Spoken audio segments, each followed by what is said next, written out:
नमस्ते दोस्तों। तो चलिए स्वागत करता हूँ आप लोगों का अपने चैनल के ऊपर।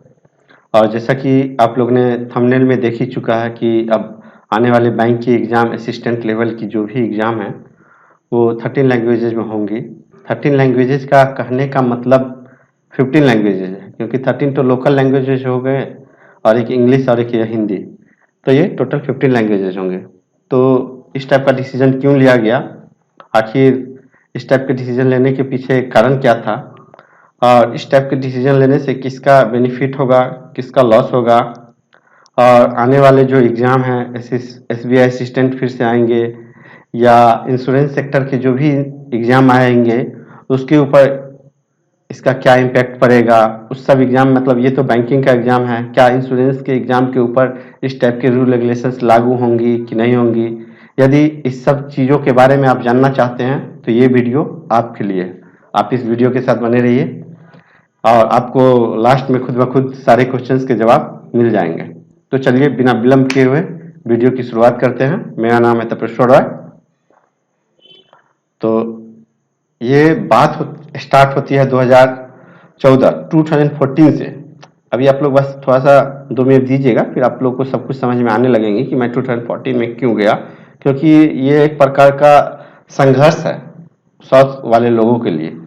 तो वो मैं बता रहा हूँ। देखिए 2014 में 2014 तक अप टू 2014 जो भी वैकेंसी आती थी, आरआरबी पीओ का नोटिफिकेशंस या आरआरबी असिस्टेंट का नोटिफिकेशंस, यहाँ मैं असिस्टेंट डालना भूल गया।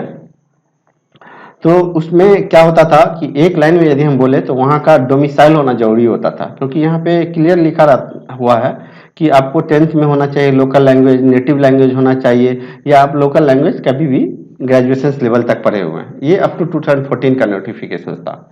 ठीक है, अब हम लोग चलते हैं 2015 में। 2014 तक ये नोटिफिकेशन था। अब यहाँ पे हमारे अरुण जेटली बन गए फिनांस मिनिस्टर। अब फिनांस मिनिस्टर का क्या रोल है वो आपको आगे क्लियर हो जाएगा, तो आप लोग बने रहिए, उसका भी आगे क्लियर होगा कि फिनांस मिनिस्ट्री इसमें क्यों इन्वॉल्व है। तो देखिए ये 2014 का है। ये 2015 में क्या हुआ, तो जब अरुण जेटली जी हम लोग के फिनांस मिनिस्टर बने तो ये जो क्लॉज था, ये एबीसी जो क्लॉज आप देख रहे हैं, ये क्लॉज एज इट इज रह गया इसमें, और एक नया क्लॉज लगा दिया गया। जो नया क्लॉज हिंदी भाषियों के लिए या जो हिंदी इंग्लिश जानते थे उनको फायदा करता था। फायदा किस तरह से करता था, तो इसमें देखिए यहाँ पे क्लियर लिखा हुआ था कि जो जो ये 3 क्राइटेरिया को मीट नहीं करता, जो ये 3 क्राइटेरिया जो सब कुछ पहले ही जैसा है, जो इसको मीट नहीं करता वो भी आपको इसमें फॉर्म भर सकता है। और यदि उसको जो है 6 मंथ का टाइम दिया जाता है, और 6 मंथ का टाइम दिया जाता है, उसमें यदि आप लैंग्वेज प्रोफिशिएंसी टेस्ट नहीं क्लियर कर पाते हैं तो फिर आपको आपका टाइम पीरियड बढ़ाया जाता है। वो टाइम पीरियड मैक्सिमम कितना हो सकता है, तो ये देखिए अप टू प्रोबेशन पीरियड। तो ये एक नया क्लॉज उसमें ऐड कर दिया गया 2014 में। तो एक major changes examination, banking examination pattern में देखने को मिला। मैं अब वर्ड पे गौर कीजिएगा कि मैं बैंकिंग एग्जामिनेशंस का बात कर रहा हूँ, बैंकिंग सिस्टम्स का नहीं। तो बैंकिंग एग्जामिनेशन सॉरी मुझे थोड़ा सा कोल्ड भी है तो थोड़ा सा मैं बोल नहीं पा रहा हूँ अच्छे से। ये वीडियो पहले आती बट कोल्ड की वजह से मैं नहीं बोल पा रहा था। अभी आज थोड़ा सा रिकवर हुआ हूँ तो सोचा कि डाल दूँ इस वीडियो को, तो आप लोग कोऑपरेट करिएगा। तो जैसा कि आप लोग देखें, तो अब बात कहाँ पे आती है कि ये जो वीडियो, ये जो सॉरी मैं कहाँ था, हाँ चलिए, ये प्रोबेशन पीरियड तक हो गया। ठीक है, अब अरुण जेटली जी ये डाल दिए, पहले पीछे तामरन थे। अब हुआ क्या, तो यहाँ पे देखिए ये आईबीपीएस जो यहाँ पे लिखा हुआ है, डेक्कन हर्ल्ड का ये एक आर्टिकल था जो मैंने लगाया आप लोगों को ताकि क्लियरिफिकेशन अच्छे से हो सके। इसमें क्लियर दिया हुआ था कि 2014 से पहले तक 13 लोकल लैंग्वेजेस में एग्जाम होते हैं। यहाँ देखिए बिल्कुल क्लियर लिखा हुआ था।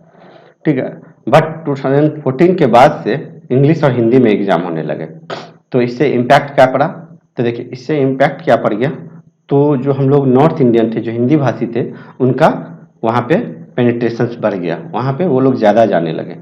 तो ये तो 2014 में रूल बदला, तो 2014 का रिजल्ट 15 में आता है तो उसका इम्पैक्ट 15 में मिलेगा। तो इसलिए ये 16 और 17 से इसका इम्पैक्ट आ रहा होगा। आप लोग सोच रहे होंगे कि 2015-16 क्यों नहीं लिखे, तो इसलिए नहीं लिखा, ठीक है। तो ये हम लोग 2016 और 17 में आते हैं। तो उस समय में आप लोग को पता होगा कि तेजस्वी सूर्या वहाँ से एमपी बने थे, बहुत ही यंग एज के थे। तो उन्होंने भी काफ़ी जोश खरोश के साथ इस मुद्दे को उठाया कि ये जो पहले जो नोटिफिकेशन था उसी के मुताबिक इसको किया जाए। तो यहाँ पे ये देखिए इसमें क्लियर लिखा हुआ था कि अमेंडमेंट किया गया है ये 15-16 तक। जिनको पढ़ना होगा पॉज करके पूरा डिटेल में पढ़ सकते हैं। मैं चलिए थोड़ा सा इसको शॉर्टकट में यहाँ पे मैं आप लोग को बता दूं कि क्या कैसे हुआ था। तो ये देखिए ये ऑफिस असिस्टेंट का कर्नाटका बैंक का दिया हुआ है इस टाइप का डाटा। तो इसमें वैकेंसी जो है आउटसाइड कर्नाटका देखिए इसमें 176 वैकेंसीज हो गए, बढ़ गए बाहर के स्टूडेंट। ऑफिस असिस्टेंट में भी 168 हो गया। कर्नाटका जो मूल कर्नाटक के लोग हैं उनको कम जॉब मिलने लगी। फिर वैकेंसीज में देख रहे हैं 2017-18 में जो है आउटसाइड कर्नाटका के स्टूडेंट ज़्यादा आने लगे, ठीक है। फिर आप ये देख लो कि ये तो हो गया आपका रीजनल रूरल बैंक का। फिर इसका इम्पैक्ट जो है सो रीजनल रूरल बैंक तक नहीं था, इसका इम्पैक्ट नेशनलाइज बैंक पे भी है। तो मैं एक डाटा आपको ला के दिया हूँ, ये आरटीआई है जो उन्होंने फाइल किया था, member of parliament Tejasvi Surya जी हैं। तो इन्होंने फाइल किया था, ये नेशनलाइज्ड बैंक का, ये सिंडिकेट बैंक नेशनलाइज्ड बैंक का एक डाटा इन लोगों ने निकाला था। तो ये देखिए ये मतलब 2020-13 तक केवल 17 स्टूडेंट्स वहाँ पे इन किए हैं, 13-14 तक केवल 40। लेकिन जैसे रूल चेंज हुआ, रूल चेंज होने से अब देख रहे हैं यहाँ पे 112 या फिर 15-16 में 122, फिर 16-17 फाइनेंशियल ईयर में 226। तो वो लोग लगातार इस चीज़ की कोशिश में थे कि किसी भी तरह से उस चीज़ को बोलने का मतलब है कि 2014 तक के नोटिफिकेशन जो पहले नोटिफिकेशन जैसा आता था उसको रिस्टोर किया जाए। तो चलिए, तो फिर अब हमारी निर्मला सीतारमण जी अब बन गई फिनांस मिनिस्टर। तो स्वाभाविक बात है थोड़ा सा वो साउथ से बिलोंग्स करती है, तो साउथ के बच्चों के लिए तो कुछ सोचेंगी, क्योंकि वहाँ के लोगों ने उनको भेजा है तो उनके लिए तो कुछ करेंगी ये। तो उन्होंने क्या किया, ये 2019 में जब हमारे जेटली जी हट गए, जेटली जी के रहते हुए इन लोगों का बहुत ज़्यादा इन लोगों को सक्सेस नहीं मिला, मैटर दबा ही टाइप का रह गया, क्योंकि यदि मिलता तो हम लोग को मिलता, पता चलता। तो ऐसा कुछ हुआ नहीं। अब चलिए 2019 पे। 2019 में क्या हुआ कि सडनली निर्मला सीतारमण जी आई और जो है सो बोली कि 13 लैंग्वेजेज में होगा। इस कारण से 2019 में बहुत लोगों को याद होगा कि एग्ज़ाम को कुछ दिन के लिए होल्ड भी किया गया। फिर आईबीपीएस को बोला गया कि आप इस तरह से लैंग्वेज को कंडक्ट करो, तो फिर उस तरह से लैंग्वेज हुए। अब देखिए 2019 की बात हो गई, 13 लैंग्वेजेज आ गए। अब ये इससे बोला गया कि वहाँ के लोगों को फ़ायदा मिलेगा, जो भी है सब कुछ दिया गया। निर्मला सीतारमण के ऑफिस के ट्विटर हैंडल से ये ट्वीट किया गया, ठीक है। अब देखिए अब वहाँ के जो अभी जो ये थे सीएम थे, वो भी ट्वीट किए, थैंक्स किए निर्मला सीतारमण जी को कि ऐसे ऐसे बात है, ये ठीक है। लेकिन अब देखिए ये सब ट्वीट हो रहा है आपको, ये देखिए ये सब ट्वीट हो रहा है कितना बजे, तो ये ट्वीट हो रहा है 4:33 पे, ठीक है। अब हुआ क्या कि जब ये लोग ट्वीट किए, इसके बाद इन लोगों को पता चला कि जो मेन मुद्दा था, वो मेन मुद्दा तो मैंने मांगा ही नहीं। वो बात हो गया कौन सी, वो आप लोगों ने सुना ना कि कुंभकर्ण तपस्या कर रहे थे, मांगना था इंद्रासन और मांग लिया निंद्रासन। तो इस तरह से हो सकता है इसके पीछे दो कारण होगा। ये क्या नहीं मांगा मैं अभी बता रहा हूँ। हो सकता है इसके पीछे दो कारण होगा, या तो ऊपर के अधिकारी इस चीज को समझ नहीं पाए कि ये लोग का एग्जैक्ट मांग क्या है, या हो सकता है कि वो निर्मला सीतारमण के बस में नहीं था, क्योंकि यहाँ तो आपको पता ही है कि हम दो हमारे दो की भी सरकार चलती है। तो इस तरह से मेजर चेंजेस नहीं हो पाया। तो जो कि एक हिंदी भाषी क्षेत्र है उसके लिए एक फायदा अभी भी है, जो मैंने आपको बोला था ना कि किसके लिए लॉस किसके लिए घाटा होगा, तो अभी भी बहुत ज़्यादा चेंजिंग नहीं हुआ है। तो अब देखिए अब ये क्या कर रहे हैं एच डी कुमारस्वामी कि ये बोल रहे हैं क्या कि 2014 तक का जो नोटिफिकेशन था, जो पहला पेज में मैंने दिखाया था, वो बोल रहा है कि उनको रिस्टोर कर दिया जाए। इसका एक लाइन में यदि हम बोले तो वहाँ का जिसको डोमिसाइल है उसी को फॉर्म भरने दिया जाए, ऐसा इन लोगों का मांग है। देखना ये study in the local language up to the eligible for the post, ऐसे करके इन लोगों ने दिया, ठीक है। अब आगे चलते हैं। अब आगे फिर से तेजस्वी सूर्या भी आ गए, मतलब 2 घंटा के बाद। क्या हम लोगों ने तो ये चीज़ का मांग ही नहीं किया था। हम लोगों ने तो मांग किया था कि पहले जो 2014 से पहले जिस तरह से एग्जाम होता था और वहाँ के डोमिसाइल था उसको लागू किया जाए। बट वो चीज़ तो हुआ नहीं, वो क्लॉज तो रहा नहीं, बस उन्होंने 13 लैंग्वेजेज लगा दिया। तो आप समझ रहे हैं ये चीज़, 1 मिनट में पीछे दिखा देता हूँ। ये क्लॉज को इन लोगों ने डिलीट नहीं कर पाया, ये क्लॉज को, ये अभी आप 2021 का भी नोटिफिकेशन देखोगे ग्रामीण बैंक का, तो उसमें भी ये क्लॉज अभी भी अवेलेबल है। तो इसलिए आपको इंटरव्यू में कोई रोक नहीं सकता वहाँ पे। तो इस तरह से हुए। तेजस्वी सूर्या भी बोले, लेकिन इससे कोई फायदा, कोई बहुत ज़्यादा फायदा नहीं मिला। अब हुआ क्या, तो अब वो तो हो गया। अब हम लोग को नेशनलाइज बैंक के ऊपर वो लोग प्रेशर डालने लगे कि जैसा ग्रामीण बैंक में हुआ ऐसा नेशनलाइज बैंक में भी करो। तो नेशनलाइज बैंक में भी डोमिसाइल का बात नहीं हो पाया।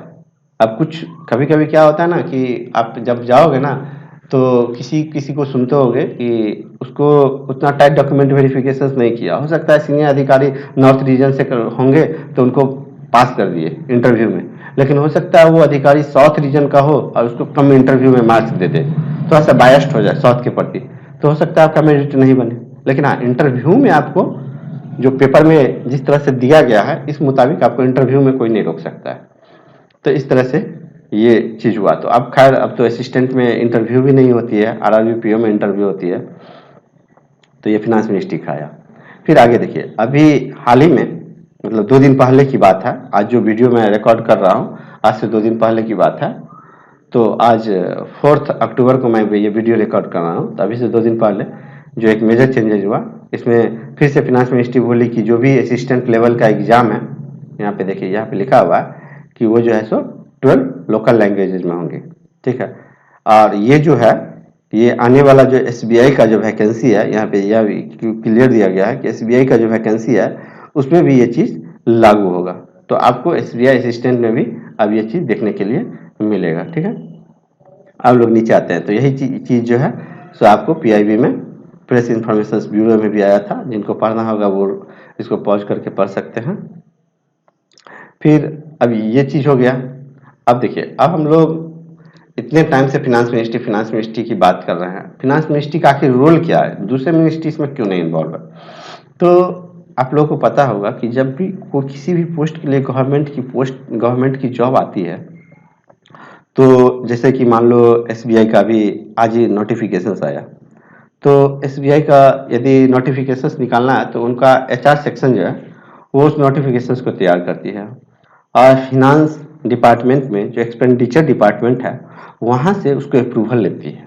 और यदि फिनांस का एक्सपेंडिचर डिपार्टमेंट उस अप्रूवल को ना करे, देखिए यहाँ पे लिखा हुआ है डिपार्टमेंट ऑफ एक्सपेंडिचर, तो वो वैकेंसी आप नहीं निकाल सकते, एसबीआई चाह के भी वैकेंसी नहीं निकाल पाएगा। तो इसीलिए तो इसमें आप देख सकते हैं, ये आपको द वायर का एक आर्टिकल मैंने डाला हुआ है, तो इसमें पूरा क्लियर दिया हुआ था कि गवर्नमेंट जॉब जो है तो कंटिन्यू करेगा। फिर है, ठीक है, इसके बाद यहाँ पे भी ट्वीट देख लीजिए, वही चीज़ है जो मैंने अभी आपको बोला, सेम चीज़ यहाँ पे भी दिया गया है कि आपको जो है सो उसमें कोई बैन वैन नहीं हो रहा है, कोई रिस्ट्रिक्शंस नहीं लग रहा है, जॉब जैसे आते थे वैसे ही आते रहेंगे। उन लोगों का वो सफाई दिए हुए हैं जो रिक्रूटमेंट नहीं प्रॉपर ढंग से करते हैं। हम लोग मोदी रोजगार जो वाली योजना वगैरह चलाते हैं, योजना मतलब कैंपेन चलाते हैं, तो जो कैंपेन वगैरह चलाते हैं उसके इफेक्ट में कभी कभी ट्वीट आता रहता है। तो ये आप देख सकते हैं किस तरह से ट्वीट आता रहता है, इसलिए आप लोग को भी बोला जाता है कि जुड़ के रहिए, एकता बना के रखिए ताकि कैंपेन करने में फ़ायदा मिले। तो ये देखिए, यहाँ पे फिर आगे देखते हैं, फिर आगे आया है कि फिनांस मिनिस्ट्री बोला कि नॉर्मल रिक्रूटमेंट जैसे एज यूजुअल कंडक्ट होता था, जैसे आता था वैसे आते रहेंगे, ये इंडिया टीवी का है।